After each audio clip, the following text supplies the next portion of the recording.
My name's Dave DeBow, founder of MoneyPartnerFormula.com, and this show is built for everyday real estate investors who are actively doing deals and looking to scale using other people's money. So if you're an active real estate investor and you want to get featured on this show to talk about your own real estate and capital raising experiences, then just go to daveinterviewyou.com. Now let's get rolling with this episode, and remember to subscribe for daily interview content. All right, guys, welcome to the Property Profits Podcast. I'm your co-host, Bryce Kaminski, filling in for the fearless Dave DeBow. And if you've ever wondered what it's like to really get your hands on multiple types of real estate in your home market, but also strategically wholesaling in other states, today, my guest, Jimmy Hawkins, hailing from Indiana, is here to share his expertise. Not only does he excel in his local market, but he's also making waves wholesaling properties out of state. As we uncover the secrets behind Jimmy's successful balancing act in real estate, we're going to definitely have to stay tuned. Jimmy, welcome to the show. It's a pleasure to have you here. Thank you, buddy. I appreciate it. Yeah. So one of the questions I have is, flipping homes in Indiana and wholesaling out of state sounds like a unique strategy. What led you to exploring opportunities outside your local market? Just realizing the opportunities that are in other areas, especially like the Florida market, which everybody knows is really hot right now, along with the Phoenix area in Arizona. Yeah. So targeting high volume areas, locations where there's a lot of migration, people moving from California into Arizona, and then people from New England states moving down to Florida. So I'm targeting those areas down there where there's a lot of demographic growth. Mm-hmm. So how do you manage the intricacies of the real estate transactions, out of state? Teamwork, typically you have to have people on the ground. Lots of teamwork, boots on the ground in other areas, knowing the individuals that work the area a lot, that move a lot of properties, having a really good dispo and acquisition guys in those areas, and just having a real close relationship with your teams in those areas. So you're building out systems, but at the beginning, how did you put that team together? Because that's one thing that holds a lot of people back from exploring out of market real estate is I'm not there. I'm not sure what's actually happening. Is this wholesaler actually going to pay me? Like there's a lot of intricacies in the arm's length of that business. So how did you manage that at the beginning? In the beginning, sure, you're going to pick up a lot of people that are either new to the game, or some people that just have not refined their process yet. And as with any business, you're going to run into some complications like that. That's the part of anything that you start new in. And you really got to start vetting these people. You got to start asking questions, but you have to know what questions to ask. It's things like, okay, how long have you been doing this? What are your specialties? Are you a flip guy? Are you a wholesaler? Do you have your own properties? Are you direct to seller, or do you sell other people's properties? That's what you want to get right down to. So you want to start vetting. You want to go through. It's just like I'm a landlord. I use background checks, and I use a system to vet my tenants. It's the same way with buyers. You got to vet them as well. You got to ask the tough questions, that some people may like. Usually the ones that don't like it are the ones that aren't there yet, and that's okay. You go after the ones that are solid. If they're confident, they don't get offended. They're there for a deal and they want to make money. That's who you need to go after. Yeah, I like what you said too, because the direct to seller wholesalers are important, because there's no shortage of wholesaling wholesalers where they're just double okay, it's like a purple monkey dishwasher. How many guys between you and the actual person with the contract? So I like what you said. That's a great piece of advice to deal with the direct to seller wholesalers. Now, can you give us, share some insights on some challenges that you faced employing, these strategies out of market? Like what was some challenges that maybe we can collapse some timeframes for other people? The challenge is really once you're moved into a new market and you're doing it virtually, is establishing the trust with teams to be able to get things done. And usually it's word of mouth of other people that are working with these people, how many properties that are moving. You can do a background check on them, for the county to see how many properties that they're closing, because the challenge is to get quality leads, as far as, leads for properties, but also leads as far as acquisition and disposition. That's probably the challenge that you have to go through to be able to find those people, to find the quality ones. And, once you sift through all of them, you lock in the ones that can make you money, and you can make, it's a win-win for everybody. You've got to go through quite a few people, though, to be able to find the high quality ones. But once you do, it's a whole new game changer. Now, let's take a step back for a second, talk about your home market. What do you like about your core business in Indiana? Our returns are pretty good versus some of the other states, and some of the, because Florida is pretty saturated with wholesalers right now. I mean, Yeah. which is not a bad thing, because you want some competition there, because then that market is good. What I like about mine is it's not oversaturated here. We've still got a lot of really good deals, and there's plenty for everybody. It's not 10 wholesalers to one deal. Yeah, So like everyone's standing around. There's more wholesalers standing around at the deal than there are buyers. That's right. not where we want to be. So, um, as far as your like core real estate, how did you get started doing that? How long you been in the business? I started my company, opened it. I'm old school, so I started in 2008. I Mm, didn't realize right at the time of the crash. I didn't really start getting rolling until I had 2 or 3 properties about that time. Then 2010 is when I really started cranking it, and the collapse. So I was buying houses pennies on the dollar. So mm, I was buying, 4 to 5 a month, and these are mainly all vinyl village homes. I was picking up dirt cheap, 60, $70,000, which now they're 250 grand. yeah. So that's how I started out. I bought a bunch of them. I turned them into rentals. I did sell a bunch of them off when the market turned. Kind of wish I would have kept them, but that's how I started. And then I started getting into the flip. Mainly, I was doing at first all the buy and hold. Then I jumped into the flip, and then I started doing wholesale. So a lot of it's got to do with what's currently going on in the market, which way you pivot. Hmm. So, as far as your portfolio in Indiana, what is that looking like after? I guess that's been how many years is that? Like 15 years, 13 years, 15 years? Right. Yeah. It's portfolio is really good. I would have to say that I wasn't one of the ones that just went gangbusters as soon as I started in it. Hmm. I wish I would have, but I was a single dad raising 3 kids, and I was enjoying my priority was my kids. Hmm. So I raised them, and on the side, along with my W-2, I was buying properties. So I mean, it wasn't like I wasn't doing anything, but I added 37 properties to the portfolio in different, all kinds of different LLCs. Hmm. Um, so that's what I've done up to this point right now, and I'm really focused on. I would have to say more wholesaling right now. Why the houses are so expensive? This is what I'm going to do. I'm more into wholesaling because the prices are so high. And then when it starts to drop back down again, the bubble does pop. Everything goes up, must come down. I know there's different opinions on that, but I still believe it's going to come down. So that's Yeah. what I'm building the cash reserves right now. So when it does, then I'm gonna go back in there. I'm gonna start buying a bunch more up.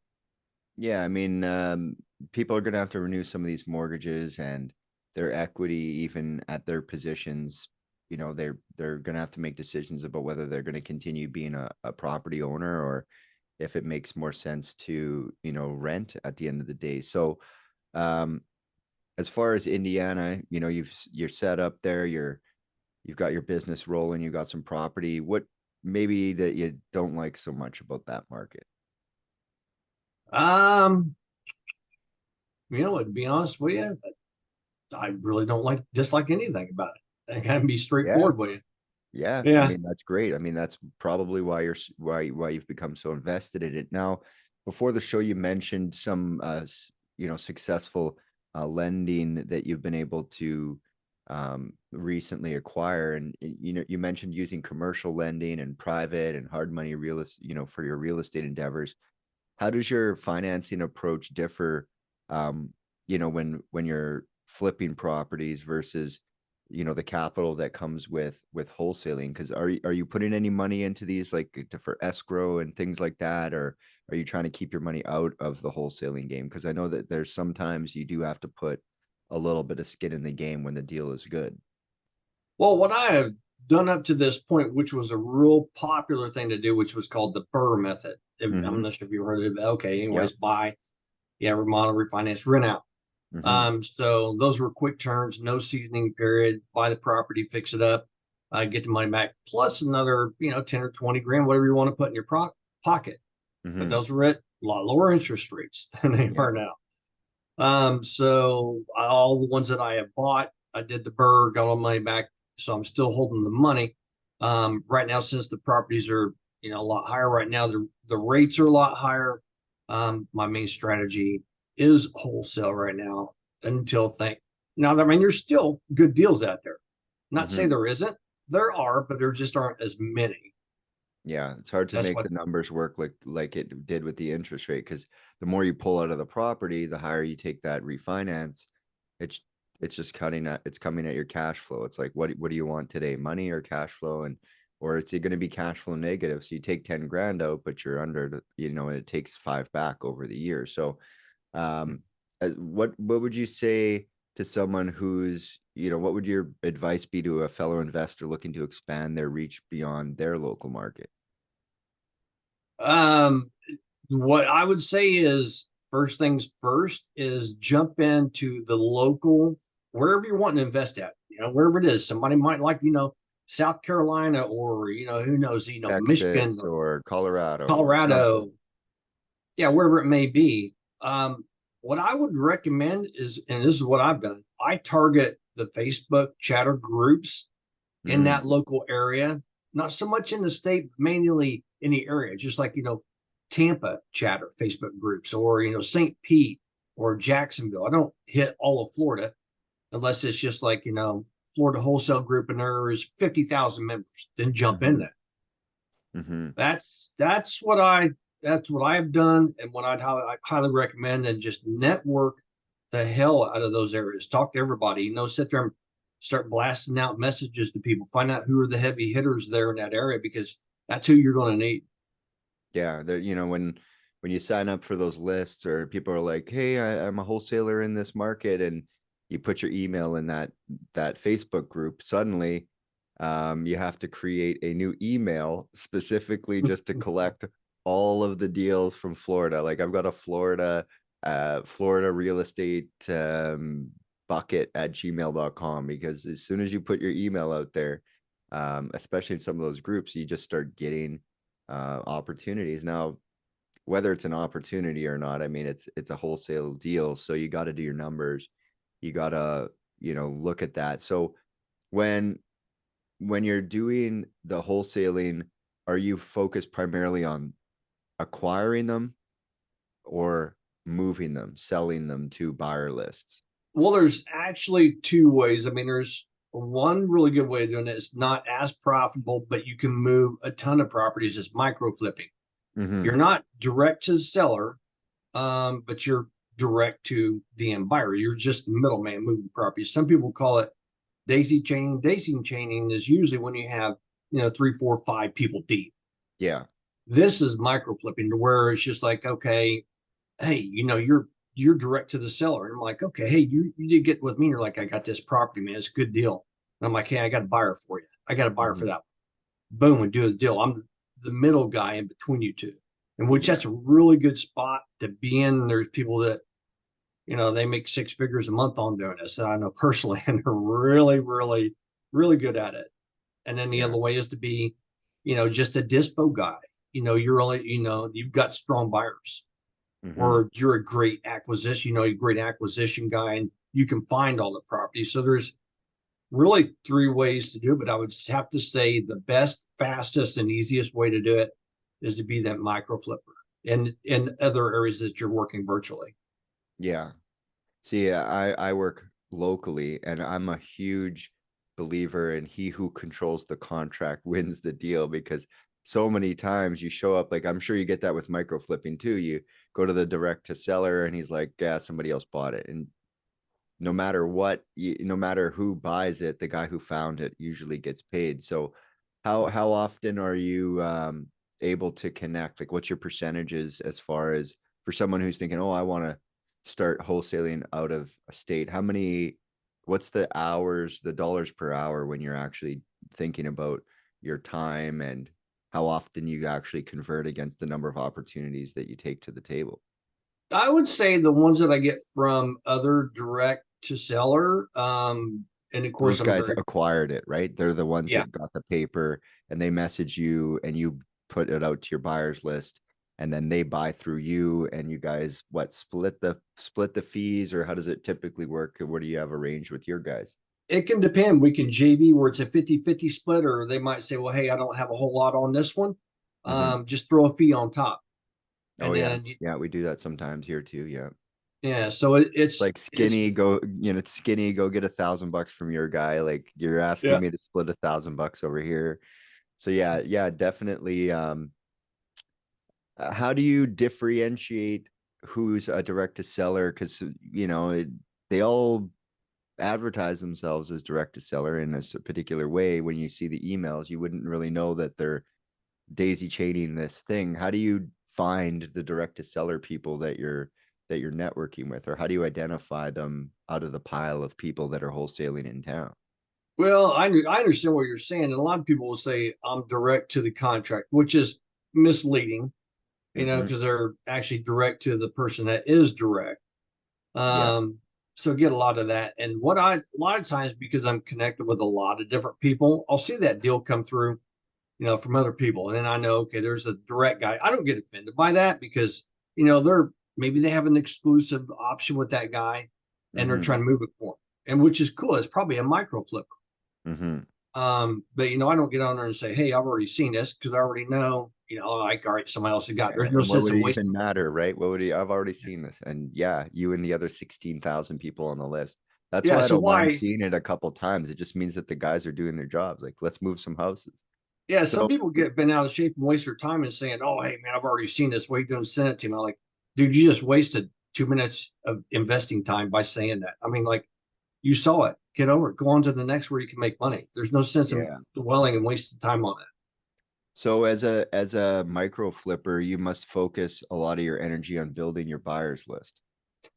Buyer and acquisition guys, get to know them really, really well. The ones that are working the deals, because you'll get a good feel for it. But it's like anything else, you just got to get in there and experience it, and you learn as you go because you'll get that intuitive feeling. Okay, oh, you know what? I've seen how these people operate. I know they're working their deals really good. Yeah, I can remember working in Ohio. There was a handful of wholesalers that were direct to seller, and then there was a bunch that were, direct to contract, let's call them that. And that's fine. But when I had questions about the deal, I'm like, how's the basement? And it would be like Purple Monkey dishwasher. The direct to contract guy calls the guy, and the guy calls the house owner, and the owner calls that guy, and then it goes all the way back. So I definitely prefer working with the actual acquisitions person. So as far as building your buyers list, are you marketing for that? Are you going to networking events? Are you posting for people? Because I know I see a lot of things in the group like, hey, if you're looking for properties, drop your email here, right? That's how I built my Florida list. That's how I built my Atlanta list. But how are you building your list? Do you have any other strategies that people aspiring to do half as well as you could start picking up? Privy's actually a good place to pick up buyers because you can look at properties that have been bought and flipped, and you go, Ah, okay, I see. Yeah, go that's an get those interesting guys. Those are strategy. cash buyers. Jump on them. And then, like PropStream or Batchley's, I consider them both equal. I mean, they do the same thing. They're both really good. Mm-hmm. And what I've done is I've just looked at properties that have sold in the areas I know well, my Indianapolis market. Yeah. And I go, okay, that one's sold. I know that was a fixer. And I go in there and I see who it was. I pull up the list and see who it was that sold it. And then I'm like, all right, that was they had their buyer on them. That buyer, and then I go into PropStream. I looked and that buyer's linked to several different properties. I'm like, all right, that's one right there. So what I do is I research, find out who he is, skip tracing, or use people search for free, which is Hmm. really, really good. Or put their And name, as my mentor used to say, put their name in Facebook and see yeah, if they're, or go to their Instagram page, and DM the guy who's buying. Some of them are under the yeah, radar though, and they're under an LLC, and now you got to do a little bit of work to like really figure out where the phone number is. But that can be tough. so you do the work to kind of uncover the power buyers. That's your focus of The who's power actually buyers, buying. yeah, the ones that I've seen that have done 4 or 5 recently, say within the last 6 months, I'm like, okay, you know what? Those are legit. I don't take, I'll spend 2 hours to find that one because it's worth it. Yeah, because you can waste a lot of time as a, I would call you like a wholesaling buyer agent, in the sense that you're representing the buyers and connecting them with the sellers. Um, you can waste a lot of time with people who say they want to buy property, but maybe haven't Yes. bought any. There's a lot So of them out there that claim to be a cash buyer, but it's, I'm a I cash buyer when I go get the cash to buy. Now, you were mentioning you're looking for more deals in Indiana. You're looking for more opportunities to deploy some of this capital. What are you looking for? mine, I do purchase price up to 300K, 2-1 minimum. I don't really care for the 1920s, the older homes, things like Mm, that. yeah. I just flipped a triplex and made 60 off of it. It was a 1920. I made an exception for that one. So it turned out well. But my main primary is 1960 and newer. And then Yeah, you that's don't want to deal with that old wiring, right? In the no, 1920s the stuff. knob and tube. No. So, being connected in the wholesaling network in Indiana probably brings you a good amount of those. Do you do private marketing to acquire your own stuff in your local market? Uh, Not really marketing. I mean, once you get in, get involved in it, start getting with the groups, and you're expand your Facebook page. Basically Hmm. branding yourself. You'll have a lot of people that'll start. Some of your local friends. They get to know you, and they'll start bringing you deals. And here's another thing to do: agent outreach. Not Yeah. don't get set up on the gateways, the portals where they put you on a Oh, drip yeah. campaign. You call up and or SMS blast, get a list of Hmm.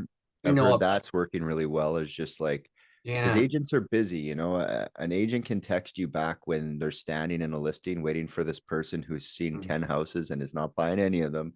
They can text you back real quick when they're like humming and hawing about the kitchen again. So the SMS blast, I have heard, has been really effective lately for people, as realtors are, they got the big iPhone, and they've definitely got the time to like just hit you back. Oh, I do have something. And then you can set Yeah. up that call. You can like really collapse that time frame. So um, I guess you're the buyer in your market then. Buyer and the seller, whenever I get one, if it's not something that I want, or if I'm looking for the quick nickel, I'll wholesale it. If I want a slow dime, then I'll flip it. But if it's something I want to add to my inventory, my portfolio, I'll just go ahead and hold on to it. In which Well, I here's a wholesalers in Indiana. They're like looking at your properties on PropStream. Oh, look at this guy. He's got, oh, now they're gonna add you to your list. So let's make it really simple.